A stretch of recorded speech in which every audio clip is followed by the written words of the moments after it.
Bonjour à tous, aujourd'hui nous allons parler d'un sujet que j'aime beaucoup, les différents langages de programmation. Et notamment les langages de script côté serveur. Lequel choisir? Lequel mérite qu'on y investisse du temps et de l'énergie?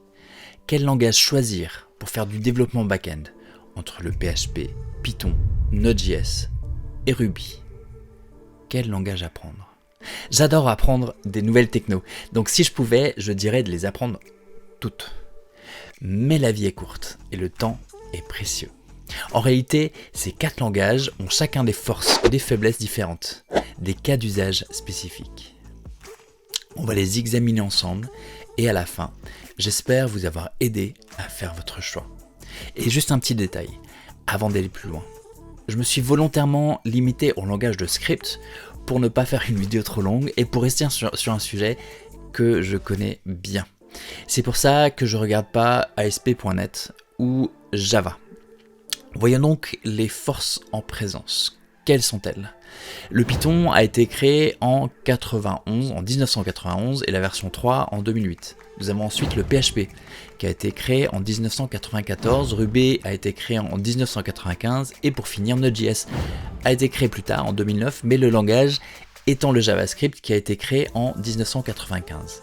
Examinons donc ensemble ces différents langages selon différents axes. Et à chaque fois, je vais répartir un total de 10 points par critère sur les différents langages. Pour ça, je vais me reposer sur différentes sources d'informations, 2 en particulier. Tout d'abord, le sondage du site Stack Overflow, qui interroge régulièrement les développeurs sur les langages qu'ils utilisent et sur ceux qu'ils apprécient. Également le site W3Tech, qui mesure le taux d'usage des différentes technologies au niveau des serveurs. Pourquoi est-ce intéressant de regarder ce chiffre?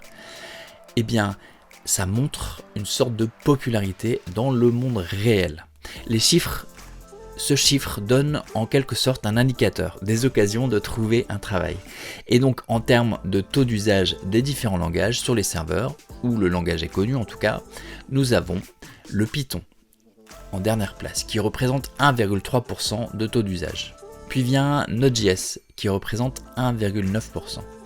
Ensuite, nous avons Ruby, qui représente plus de 6%. Et pour finir, nous avons le PHP, qui représente la bagatelle de 78% de taux d'usage. Le PHP est le socle sur lequel sont construits Wikipédia et Facebook et bien sûr l'éternel WordPress. Bon, WordPress à lui tout seul représente près de 40% des sites, du moins ceux dont la technologie est connue. Il ne reste donc que 38% de sites en PHP hors WordPress, ce qui représente encore un facteur 6 par rapport au poursuivant le plus proche, à savoir Ruby. Et donc avec près de 80% de taux d'usage en PHP et 6% pour Ruby, je donne 8 points au PHP, 1 point le Ruby et 0 pour ceux qui sont à 1%. À présent, penchons-nous sur le sondage des développeurs Stack Overflow sur 2021. On va commencer par se pencher sur 2 questions que pose ce sondage. La première question c'est, ce langage, est-ce que vous l'aimez ou est-ce que vous le détestez?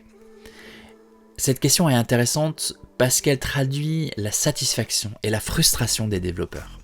C'est donc un bon indicateur de ce qu'on appelle le DX, le Developer Experience. Mais c'est aussi un indicateur de la cohérence du langage et du niveau de communauté. La deuxième question, c'est est-ce que vous voulez travailler dans ce langage? Est-ce que ça vous fait plaisir? Est-ce que ça vous donne envie? Ça traduit donc l'attractivité d'un langage. Pour chaque langage, on va regarder donc le taux de gens qui aiment, moins le taux de gens qui n'aiment pas. Ça va nous donner un score de satisfaction nette. Et puis on va rajouter le taux d'attractivité, la deuxième question. Alors qu'est-ce que ça donne pour les différents langages? Concernant le PHP, 40% des développeurs disent qu'ils aiment ça, alors que 60% disent qu'ils détestent. Ce qui nous fait un score net de 60-40, moins 20 points de pourcentage. Et seulement 2,5% des développeurs désirent travailler dans ce langage. Donc ça nous fait un score total de moins 17,5 pour le PHP. Pour le Ruby, ensuite la situation est un peu moins sombre. On est juste au-dessus de l'équilibre. 53% aiment, 40% détestent, donc ça fait un score net de plus 6 points de pourcentage. Et l'attractivité de Ruby est à peine plus haute que celle du PHP à 2,6. Le PHP était à 2,5. Ça nous fait un total de 6 plus 2,5, 8,5. Vient ensuite le Node.js avec 63% d'avis positifs contre 37 d'avis négatifs, soit un score de satisfaction nette de plus 26.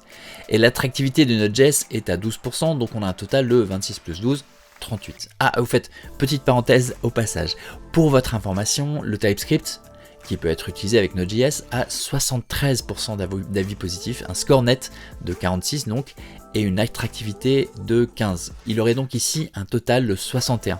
Je ne vais pas le prendre en compte dans le total de Node.js, mais ça mérite d'être mentionné. Pour finir, le Python a 68% d'avis négatifs contre 32% d'avis négatifs, ça fait donc un score de satisfaction nette de plus 36. En prenant en compte l'attractivité de 19%, ça lui fait un score total de 55. Relativement au moins 17 de PHP, le Ruby a 26 points de plus, le Node.js a 56 et le Python 73 points de plus. Si j'additionne tout ça, que je divise chaque score par le total global, ça nous donne des pourcentages, dont la somme fait 100. Et je vais utiliser ça pour attribuer les points. Et ça nous donne donc 0 points pour le PHP, 1 pour le Ruby, 4 pour Node.js et 5 pour le Python. En termes de score cumulé, nous avons donc pour le moment, à la dernière place, le Ruby avec 2 points au total. Ensuite, Node.js avec 4 points. Enfin, le Python avec 5 points. Et pour finir, le PHP avec les 8 points qui viennent de la question précédente, parce que là, il y a 0. Parlons à présent d'argent, et donc de salaire. Plus exactement, de salaire médian. C'est quoi le salaire médian? Stack Overflow a demandé aux différents développeurs partout dans le monde quel était leur salaire annuel et sur quelle technologie ils travaillaient. Alors évidemment, la situation globale ne se traduit pas forcément dans chaque pays, mais ça nous donne une indication. Et sur l'ensemble des personnes qui travaillent sur une technologie, ils ont repéré le salaire, qu'il y avait autant de gens avec un salaire supérieur que de gens avec un salaire inférieur. Ce qui nous donne donc le salaire médian pour la technologie. Il faut savoir que la médiane est souvent un meilleur indicateur que la moyenne, surtout quand la répartition est inéquitable. Et quand on parle de salaire, les choses sont rarement uniformes. Regardons donc ces salaires médians pour les différents langages. Pour le PHP, ce salaire annuel médian est de 39 000 $, soit 35 000 € à peu près. Pour Node.js, ensuite, ce salaire médian est de 55 000 $, soit 50 000 €. Vient ensuite le Python, pour qui le salaire médian est de 59 000 $ ou 53 000 €. Et enfin le Ruby est en tête avec 80 000 $ ou 72 000 €. Faisons donc maintenant un calcul similaire avec la question précédente pour attribuer les points. On calcule le différentiel de ces montants avec le plus faible d'entre eux. Donc en gros on fait la différence avec le salaire annuel médian du PHP. Ensuite on rapporte chaque différentiel à un pourcentage et ça nous donne pour ce round en dernière position le PHP avec 0 points. En deuxième position, Node.js avec 2 points. En troisième position, le Python avec 3 points. Et en tête, le Ruby avec 5 points. En termes de score cumulé, nous avons donc à présent Node.js en dernière place avec 6 points. Le Ruby en troisième place avec 7 points. Et le PHP et le Python à égalité avec 8 points. Comme vous le voyez, les scores sont serrés, mais pour des raisons très différentes. Qu'est-ce qui pourrait justifier le fait de choisir un langage sur l'autre? Et là intervient une autre nuance qui mérite d'être mentionnée. En termes de structure, le PHP et le JavaScript sont tous les deux des langages qui s'inspirent du C. Par exemple, les blocs de code sont définis par des accolades. A l'inverse, le Python et le Ruby sont relativement parlant plus proches l'un de l'autre, en tout cas visuellement, avec des blocs définis par la commande def. Même si l'indentation a une importance syntaxique en Python qu'elle n'a pas en Ruby. Alors à présent, qu'est-ce qui pourrait faire pencher la balance d'un côté ou de l'autre entre tel langage ou tel autre? Eh bien c'est ici que le côté objectif des chiffres trouve sa limite. En réalité, tout dépend de ce que vous voulez faire plus globalement, de vos ambitions et de votre aversion au risque. Je m'explique. Prenons le cas du Python. En réalité, même si ça n'a pas été isolé dans le sondage de Stack Overflow, un des cas d'usage majeur du Python, c'est la data et le machine learning. Ce sont certes des sujets qui offrent des opportunités et des salaires intéressants, mais ils demandent aussi une certaine appétence pour les maths. Mais par contre, en termes de langage serveur pur, ça reste un cas d'usage marginal par rapport aux 3 autres langages. A l'inverse, si vous savez que vous voulez évoluer dans le back-end et que ça vous intéresse de pouvoir trouver du travail, ça paraît difficile de passer à côté du PHP. C'est certes pas une solution excitante aujourd'hui, mais c'est fiable et c'est solide. Et si vous voulez trouver facilement de quoi travailler en freelance, ça vaut le coup de comprendre comment marche WordPress. Par contre, il faut savoir que c'est un langage où le salaire médian est le plus bas. A l'inverse, il y a nettement moins d'opportunités en Ruby, mais il y a aussi nettement moins de développeurs compétents. Ça signifie donc que les salaires sont plus élevés en Ruby. Donc c'est pour ça que je disais un peu plus haut que tout dépend de votre aversion au risque. Si vous voulez l'assurance de l'emploi, vaut mieux viser le PHP. Si vous craignez pas le risque, mais que vous voulez un salaire plus élevé, le Ruby peut être une bonne voie.